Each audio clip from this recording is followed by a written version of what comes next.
Muy bien, pues vamos a ponernos en la situación de que descubrimos que nuestra humedad es de condensación. ¿Qué es entonces lo que tenemos que tener en cuenta?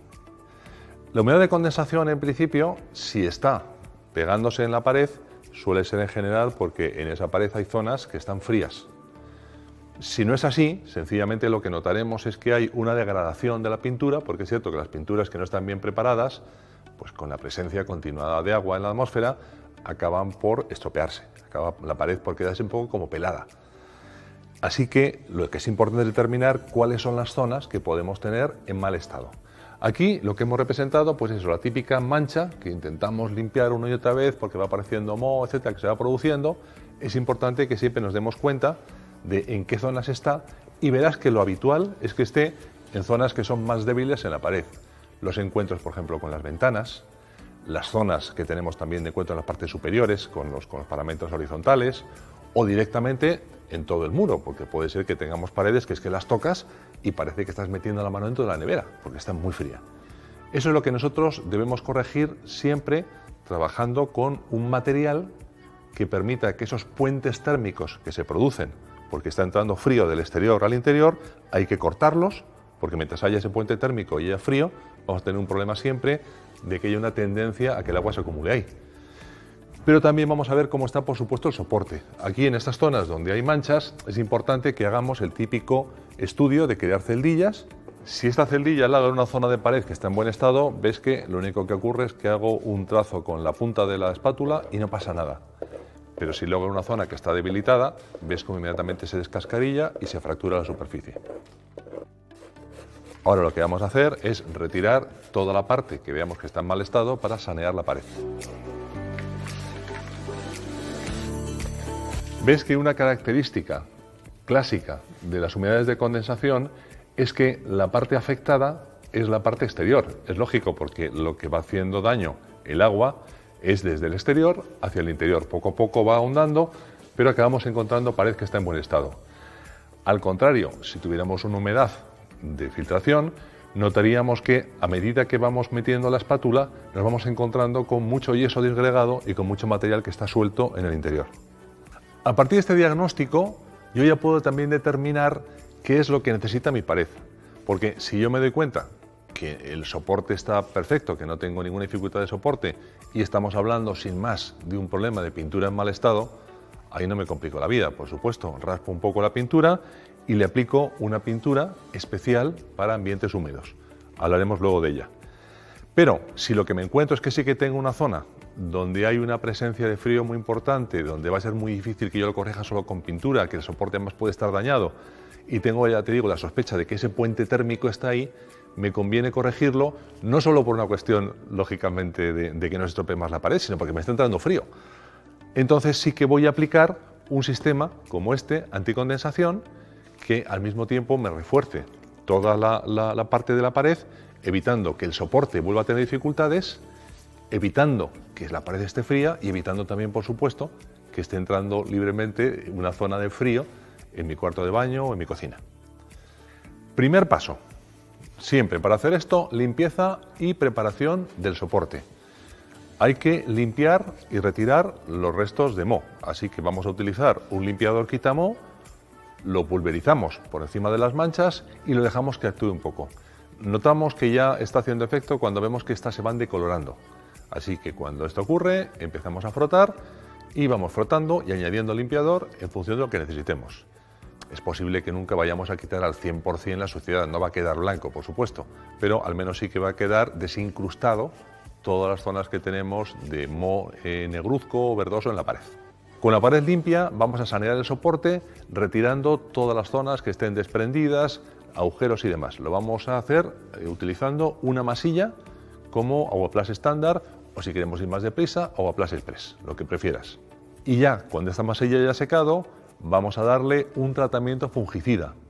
Lo hacemos con Fungistop y lo aplicamos dejándole que actúe al menos durante media hora. De esta manera, todas las zonas que pueden haber quedado con esporas de los hongos que han vivido ahí, vamos a destruir esas esporas y evitar, por lo tanto, que puedan nuevamente proliferar. En esta maqueta didáctica es donde te voy a explicar el procedimiento que viene a continuación. Esto ya lo hemos visto, que es la parte de diagnóstico, ya has visto en un espacio real cómo se hace el tratamiento inicial, y ese tratamiento inicial nos llevaría a tener ya, digamos, esta zona de pared, que es una pared limpia, perfectamente enmasillada, corregida y que está ya en condiciones. Acuérdate siempre, nosotros aquí no lo hemos hecho porque estamos partiendo de una pared que está absolutamente sin tratamiento ninguno, pero si yo tuviera aquí cualquier tipo de problema de enmasillados y demás, si tuviera superficie de distintas características, acuérdate que siempre lo decimos que hay que homogeneizar con un fijador. Te lo recuerdo para los que no seáis de España, que estos son primers especiales que utilizamos para hacer esta imprimación previa que homogeneiza toda la pared para que no haya diferencias de absorción y de esta manera los productos que aplico me queden siempre perfectamente igualados y nivelados, ya sean plastes o pinturas.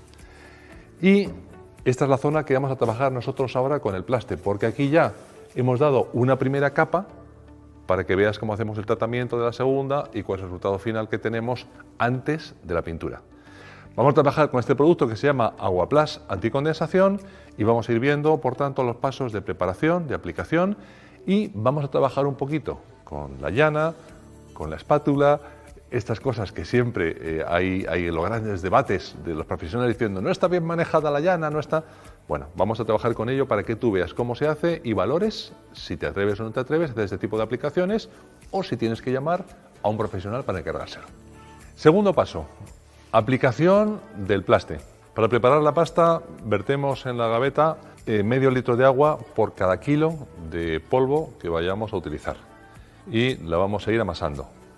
Estas medidas siempre de agua van muy ajustadas. Añade tú luego si quieres un poco más de agua hasta que encuentres la consistencia en la que tú trabajes con comodidad, sabiendo siempre por supuesto que es una pasta que tiene que aplicarse espesa porque trabajamos en capa gruesa.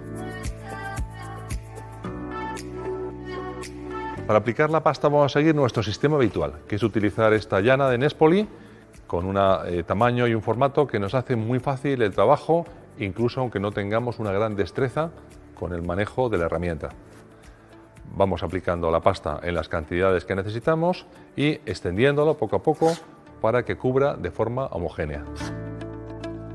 Este Aguaplast Anticondensación que estamos aplicando lo aplicamos siempre sobre interiores. Podemos aplicarlo sobre cualquier soporte, aunque sea absorbente, sea imprimado, nos da lo mismo. Yeso, placas de cartón, hormigón, sobre madera, las superficies pintadas, incluso sobre superficies metálicas que estén previamente imprimadas y protegidas. Como ves es muy fácil de aplicar, es un plaste convencional y conseguimos con él, sin un gran trabajo especializado, un resultado de aislamiento muy interesante. Ves que se puede trabajar muy fácilmente con capa gruesa porque tiene muy buena consistencia el producto y de esta manera lo podemos ir extendiendo y dejando que nos quede la cantidad de producto necesario. ¿Por qué es importante utilizar este producto en capa gruesa? Este es un producto que el truco que tiene para tener esa capacidad de aislamiento del exterior, para servirnos como rotura de puente térmico, es que tiene una presencia de cenosferas, que son unas pequeñísimas esferas hechas de sílice y alumina y que tienen en su interior un gas inerte. Esto impide el paso del frío, lógicamente. ¿Qué ocurre? Que para que nosotros tengamos ese efecto tenemos que conseguir un grosor de capa suficiente para que realmente aísle. ¿Cuál es la regla? Este producto viene preparado en cajas de 3 kilos. Así que si nosotros utilizamos una caja de producto para cada metro cuadrado, en cada una de las manos damos la mitad más o menos del contenido, de esta manera nos va a crear la capa de 5 milímetros que necesitamos en esa superficie del metro cuadrado. Luego ya tendremos que utilizar un poco de producto al final, después de las 2 manos, una vez que haya secado, para después de lijar, hacer el afinado necesario para poder pintar. Es un producto además muy fácilmente lijable.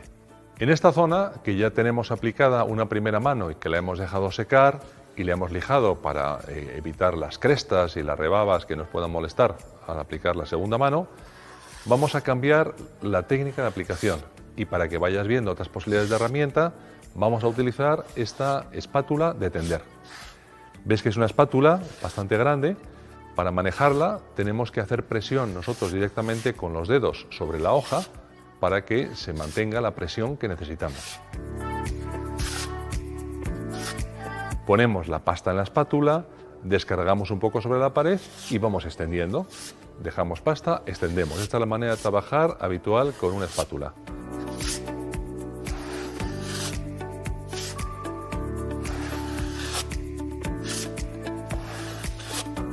En las zonas donde no nos cabe la espátula para trabajar, por supuesto podemos utilizar una espátula más pequeña. Ves que el resultado, si no tienes mucha experiencia con la llana, es en principio mejor y más sencillo que con la llana. Siempre hay que mantener inicialmente una presión fuerte para que el producto penetre y se compacte, y el segundo repaso que hacemos por encima ya lo hacemos un poco más ligero para conseguir alisarlo.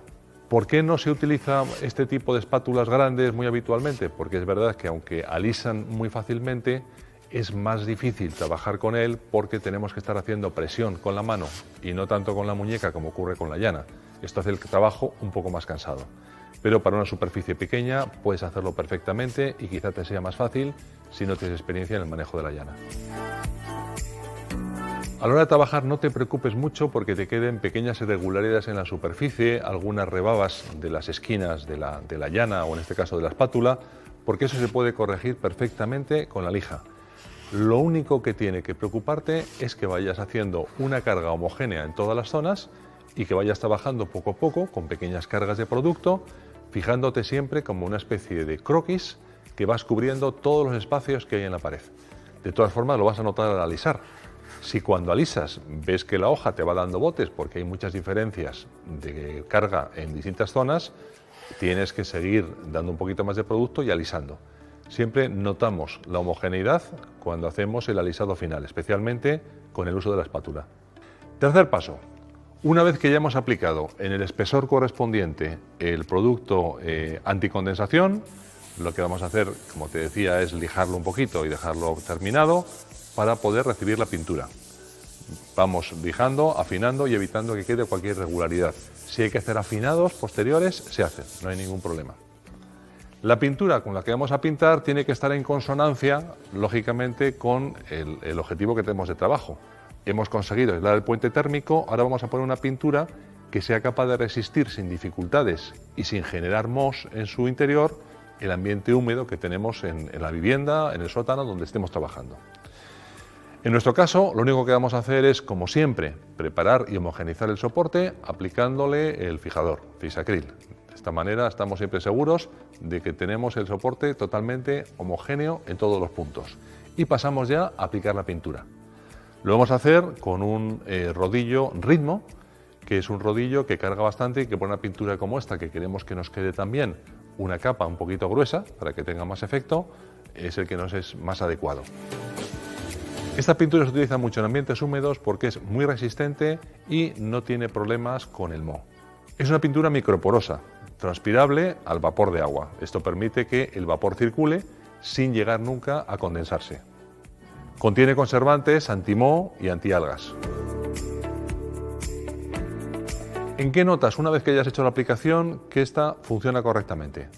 Pues bueno, lo primero y lo más lógico, en que no vas a tener ya humedades ni mohos, por supuesto, en las zonas donde lo has aplicado. Pero es que incluso, algo que siempre da cierta curiosidad, cuando tocas las zonas que están hechas esta combinación de pintura y de este plaste, vas a notar que no está fría la pared en absoluto.